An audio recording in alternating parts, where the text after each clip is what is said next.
Hello guys, welcome to my channel Immortal Mystery. Today I am telling you about the Cleopatra's mystery. वह रानी जिसे देखते ही लोग हो जाते थे सम्मोहित, रोम का राजा भी देता था उस पर जान, क्लियोपेट्रा।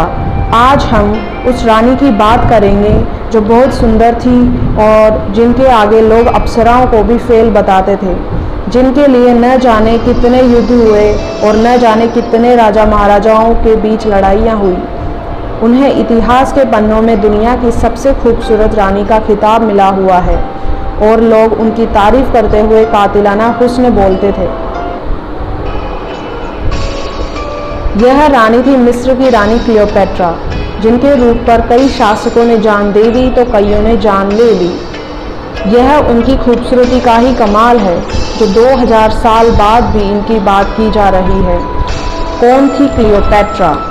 मिस्र की रानी क्लियोपेट्रा का नाम हर कोई काफ़ी इज्जत से लेता है। वह जितनी अधिक खूबसूरत थी उतनी ही अधिक निडर थी। मिस्र में जन्मी क्लियोपेट्रा असल में वो मैसिडोनिया ग्रीस से थी और कुछ इतिहासकारों का कहना है कि क्लियोपेट्रा के पूर्वज सिकंदर के साथ ही मिस्र पहुँचे थे और वहीं बस गए। उन्होंने 40 सालों तक मिस्र पर राज किया और यह दुनिया की इकलौती रानी है जिनके बारे में सबसे ज़्यादा लिखा गया है। क्लियोपेट्रा का असली नाम क्लियोपेट्रा 7 था, मतलब कि इनसे पहले 6 और क्लियोपेट्रा मिस्र की धरती पर पैदा हो चुकी थी और उनमें से एक सिकंदर की बहन भी थी। क्लियोपेट्रा 7 इतनी अधिक खूबसूरत थी कि उनसे बात करते हुए ही लोग सम्मोहित हो जाते थे और इस चीज़ का फ़ायदा क्लियोपेट्रा बहुत अच्छे से उठाती थी।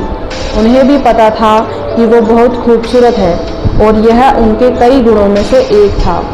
वह एक चालाक कूटनीतिक थी जिन्हें 9 भाषाएं आती थी। वह गणित में भी अच्छी और अच्छे से अच्छे लोगों को मात दे देती थी।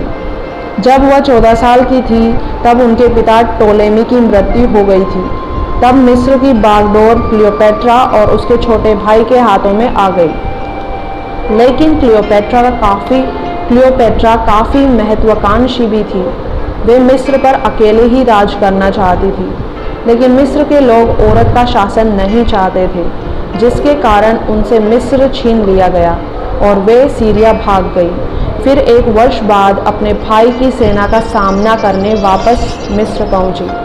मिस्र पर राज करने के लिए क्लियोपेट्रा ने सीजर से मदद मांगी थी और एक कालीन में खुद को लपेटकर सीजर से मदद मांगने पहुंची थी, जिसके कारण कालीन खुलते ही क्लियोपेट्रा सीजर के कदमों पर गिर पड़ी। इसी के बाद सीजर को क्लियोपेट्रा से प्यार हो गया और जो ताउम्र रहा। सीजर की मदद से क्लियोपेट्रा मिस्र की गद्दी पर बैठी। उस समय सीजर मिस्र में ही रह रहा था और क्लियोपेट्रा ने सीजर के बेटे को भी जन्म दिया, जिसका नाम था टोलेमी सीजर या सीजेरियन। सीजर की हत्या के बाद रोम की सत्ता पर मार्क एंटनी बैठा, जिसके बाद उसने क्लियोपेट्रा को मिलने बुलाया। प्लूटार्क एक लेखक जिसने क्लियोपेट्रा के बारे में बहुत कुछ लिखा, उनकी कहानी के अनुसार मिस्र की रानी देवी इसिस की तरह तैयार होकर मार्क एंटनी से मिलने पहुंची।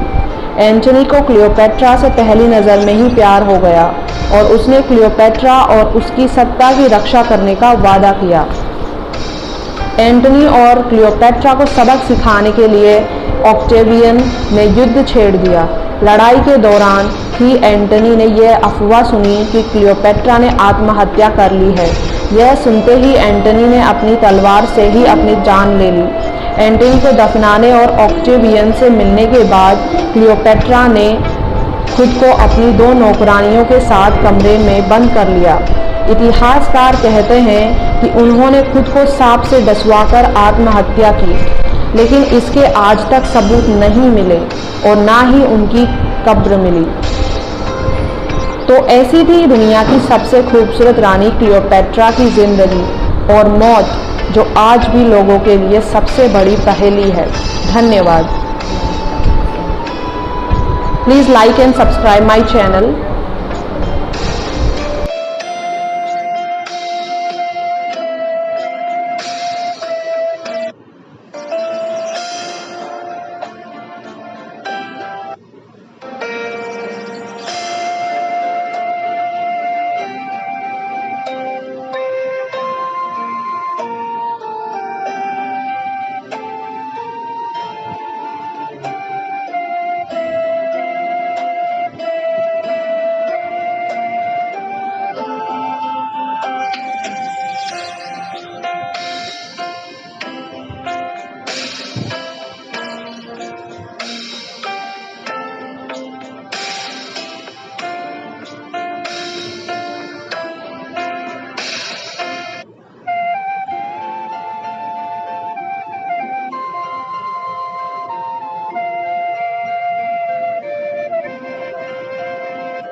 given, that's how we live it. Don't be mad at the system, it's simply how we've existed.